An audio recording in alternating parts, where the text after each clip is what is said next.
What's good, y'all? Welcome back. You gotta love the NBA offseason. So unpredictable. Yesterday, I was talking in my video how I want to see Dejounte Murray in a new situation on a contending team. And today, I got that wish, and he got traded, but not to the team that I was hoping.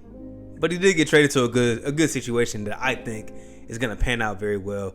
Be sure to leave a like, subscribe. I'm kind of upset though that the trade happened so fast because I planned on dropping a different video tonight. And let's just say I already had the thumbnail made. I had my guy Malik make it. It was a fire thumbnail. And then a couple hours later, Dejounte Murray trade gets announced. He's going to the Hawks. And in my thumbnail, it's him in a different jersey. That's all I'm going to say. I'm still going to drop that video. Still going to drop that thumbnail because it's fire. But a little disappointed at the same time. But in all seriousness, though, I like this trade a lot. We'll get to the details real quick. But surface level, I like the trade for both teams, which I feel like I say that a lot, but honestly, I truly like this trade for both the San Antonio Spurs and the Atlanta Hawks. So the Atlanta Hawks send away Danilo Gallinari, who's basically dead salary at this point, getting a little, well, he actually is older, not really that much of an impact for the Atlanta Hawks. A 2023 first-round pick that is from the Charlotte Hornets, their own 2025 pick, and a 2027 first-round pick, along with a pick swap in 2026. So essentially, 4 first-round picks. But I'm here to say I don't care about that. I've been seeing a lot of people say it. People have been hitting my phone saying that's a lot of picks. I've been seeing people on Twitter like that's a lot of picks to give up for Dejounte Murray. And I'm in the realm. My guy Pee Wee the Plug says this all the time on Through the Wire. Picks are a little overrated at this point, especially if you're a contending team or trying to be a contending team. You're trying to win in the now. They're a little overrated at this point. And here's why, because especially for the Atlanta Hawks, in this situation, very overrated. I'm about to get into every reason why picks should not be of value to them right now. One, you just got a taste of the conference finals last season, the 2021 season. You got a taste of the conference finals, and you regressed this year, so you want to get back to that point. And you don't want to stay in this point of mediocrity, which is what would have happened if you just bring back basically this current roster. We're just making small changes. You're going to come back and be basically the same team, maybe worse because the Eastern Conference is only going to continue to get better. So there was no reason for them to hold on to these draft picks.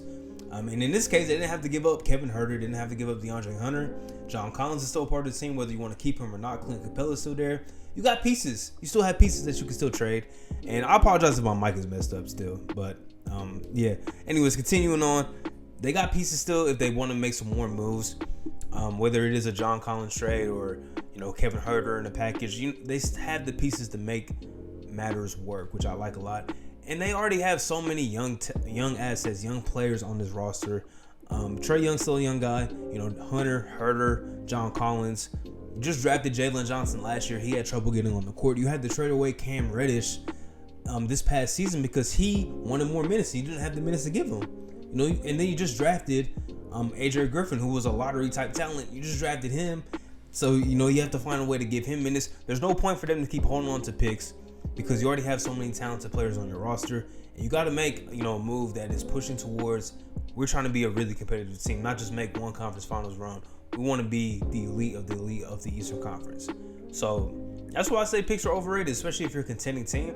That's why, I wanted the Celtics to try and push for Dejounte Murray if it was possible because those first-round picks, they're not of value to teams that are trying to contend.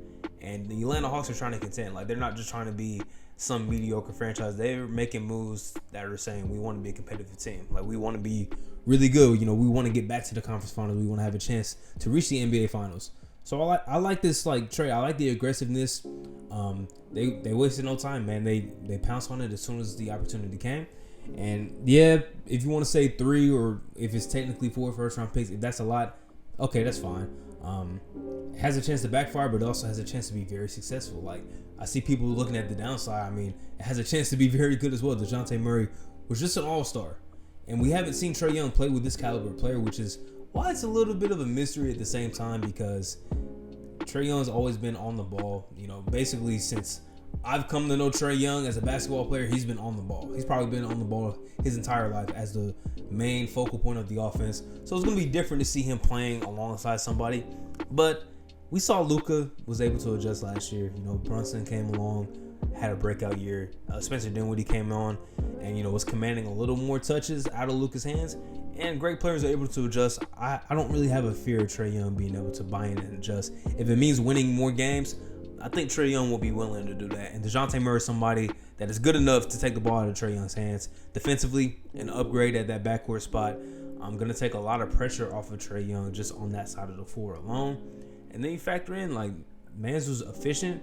Average, I think, 21, 8, and 8. Like, really good numbers on a Spurs team that was not good, but he was the focal reason why they were in the play-in last year. You know, he was the main reason. He took a big leap forward, and now we get to see him back playing competitive basketball, but this is the highest level that he's been in his own game, so I'm excited to see that. The Hawks, I definitely think their offseason is not complete. If the John Collins rumors continue to go, I mean, see what you can get. You know, Rudy Gobert, we saw in yesterday's video, like, that's still an idea. That would be a nice upgrade if they could pull that off, but so far I like it. And for the Spurs, I love it.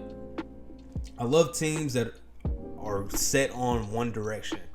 You know, they're set on either being a competitive contending team or they're going to go full reset. I love it. The Spurs going full reset. We haven't really seen this. I haven't seen this in my lifetime. I'm excited. What does this mean for, like, Greg Popovich? Pop probably he probably doesn't want to coach that much longer anyways. And even if he does, man, you get some picks in return. If he wants to stay with the team in the front office when he does decide to call quits, you get picks in return. It seems like they're going all in for next year's draft. They saw Victor Wembanyama from France, and they probably fell in love with his game right away because he looks like a special talent. But everything I've read from the 2023 draft class is supposed to be a very top-heavy class. Like, the first 5 or 6 picks could have been top picks in this year's draft. Like, that's how talented that next year's draft is. So it makes sense for the Spurs to just go ahead, bottom out, and, you know, pick a direction. I like it a lot. And even with that, you know, you still have a lot of young talent. You know, Lonnie Walker's probably gone, but maybe now with DeJounte out the door, you can bring him back on a, you know, lesser deal. You know, Josh Primo, Devin Vassell, Keldon Johnson, if he's still there, Jakob, you know, you got guys that you can still move in trades to get more assets in return. But then you also got the young dudes. Now this will just open up a lot for, like, Josh Primo. I'm excited to see him spread his wings. Malachi Branham, another rookie guard. Blake Wesley, Jeremy Sohan. Like, they got a lot of young talent in San Antonio. And it's good, man. One of the best developmental staffs in the league, too. So I'm excited to see just them pick this direction. And we'll see how this young talent develops. I really just like seeing teams go full rebuild and just let their young talent rock out. I like seeing that, man. It's exciting to see. So, surface level, I like the trade for both teams. I think, though, we won't be able to judge the Hawks until we see the rest of their offseason. I think that will be a major, major key. So, yeah, I'm sorry if my energy feels low. I just got off of work. But I had to record this video. This is not the video I plan on recording today. But we still got more things to touch on real quick. Bradley Beal declined his player option. And we all know the Wizards can offer him a big-time bag. He's been contradicting whether he wants to contend or get his bag. He wants to stay in Washington, but he also wants to be on a winning team. He's been contradicting himself like crazy. If I had to give a guess, I would say he'll probably be back in Washington. But that doesn't mean he'll probably be stuck there forever. Who knows? I'm hopeful that he gets out of there, whether it's signing somewhere else or sign and trade, or he gets traded, near the deadline. I want to see him in a new situation. This is another team with the Wizards. I want to see them just go ahead, hit the full reset. You tried the Bradley Beal being the number one guy. Hasn't worked. Just go ahead, hit the reset, man. Their fans seem like they want a direction. And, you know, you've got some young talent. I think Johnny Davis is going to be a really good guy in the NBA. You know, you got some young talent there. And they just also made a trade today. They also made a trade today. So maybe I'll take all that back what I just said, because it looks like they're going to keep trying to be a borderline play-in, playoff team. Because this happened like so early today, I forgot about it, but it just popped in my head. Monte Morris, Will Barton for Ish Smith and KCP. That was basically the trade. I don't know why the Nuggets decided to do that. Maybe it was to get a little more flexible with the cap. I don't know, because Will Barton was making a little bit of money. Monte Morris was making a little bit of money. Maybe that was why they made the trade. I'm not 100% sure. Monte Morris is one of the best backups in the league, and he was going to get back to that role this year. Maybe he wanted a bigger role, and he will be he will probably 99.999% chance like he's gonna be the starter in Washington because they don't have any point guards. They don't got any point guards, man. So big game today gonna get a chance to start. They got a couple Flint boys back together. That's cool to see. And KCP, I think he's a good fit. We had in the video yesterday we were talking about Gary Harris going back to Denver would be a very good fit. KCP is basically that, but he can still shoot. Like KCP's like I don't know what he shot last year, but I know in LA he was shooting like 38 to 40% every single season. So decent pickup. Ish Smith is a downgrade, but he's still cool and he's cheaper and he's a vet. I think if he is gonna be their backup, we'll see what else they do with this offseason. He'll be a fine backup for them, man. We'll see with the Nuggets. I guess that's kind of like the writing on the wall. Like, yeah, Brad Beal will probably be back. He'll probably sign that big extension. They're gonna try and be a playing team again. We'll see how it goes. I was high on them going into last season. I'm not high on them. No matter what they do this offseason. But we'll see, man. You got Porzingis in there, Brad Beal, Monte Morris, Kuzma, Hachimura. You got some talent. Daniel Gafford. You got talent, but not enough for me to buy in. not this time. But James Harden declined his player option. That's news. From all the reports from Woj and Shams, it seems like he's going to return. He's going to take a little less money so they can build out the rest of the roster. And if that's what James Harden is actually going to do, I'm proud of him. As a James Harden fan, I'm proud of James Harden for saying, look, I've made a lot of money over the last, 8 years or so, 8-9 years. I made a lot of money. I'm trying to win. So let me take a little less money so we can be flexible, bring in some, guys for depth.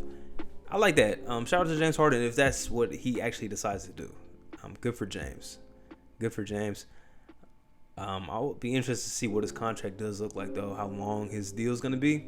But he got something to prove this year, man. And I'm hoping he can actually get a full offseason where he doesn't have to worry about the hammy and just, get back to him. Because I think we can all tell, like, maybe he is losing a step at the same time, but I still think James Harden is better than what we saw last year.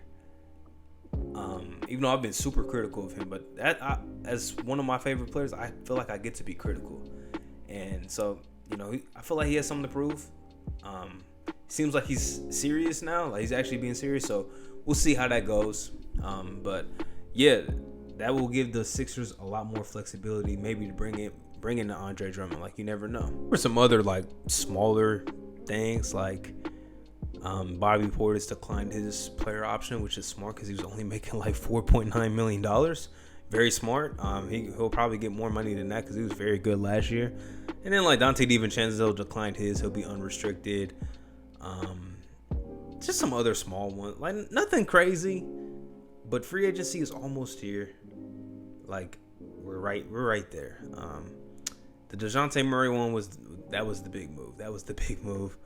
I don't think I was able to make a video yesterday though.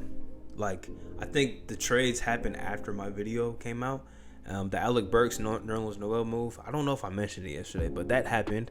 It seems like the Pistons are going to keep those guys. I thought they was going to maybe try and flip them for some more assets, but it seems like they're going to try and keep them. Maybe the Pistons are trying to be like a play-in dark horse or something like that. I love to see it. And then the Knicks seem like they're going all in for Jalen Brunson. All in. It's going to look so bad if they do all this to get Jalen Brunson and the Mavs just match whatever contract offer he's given. It's going to look so bad. It's going to look terrible. Oh, man. But yeah. That's really it. Like, we'll see, man. Free agency, I believe 6 p.m. tomorrow is when it officially starts. So we'll see. We'll see what moves happen. Hopefully more trades happen. Hopefully it's just like 6 p.m. hits and then, well, maybe not right away because teams got hit with tampering last year, but, at like 6:15, a bunch of notifications from Woj and Shams and Mark Stein and Chris Haynes all come in and it's like players getting flipped and people signing everywhere. Like, I hope that happens. I hope it's crazy. It seemed like last offseason, like there's a flurry of moves early on, but I don't know. Maybe it was just a lot of re-signings. Oh, this year there's a lot of player movement. Because that's like the most fun part of being an NBA fan is just watching guys switch teams. Obviously, watching basketball is amazing. But watching guys switch teams, like watching a player of Dejounte Murray's caliber switch teams kind of randomly on a Wednesday afternoon is dope. It's dope. Like, I like to see stuff like that. So we'll see. Leave a like, subscribe. I will be streaming tomorrow.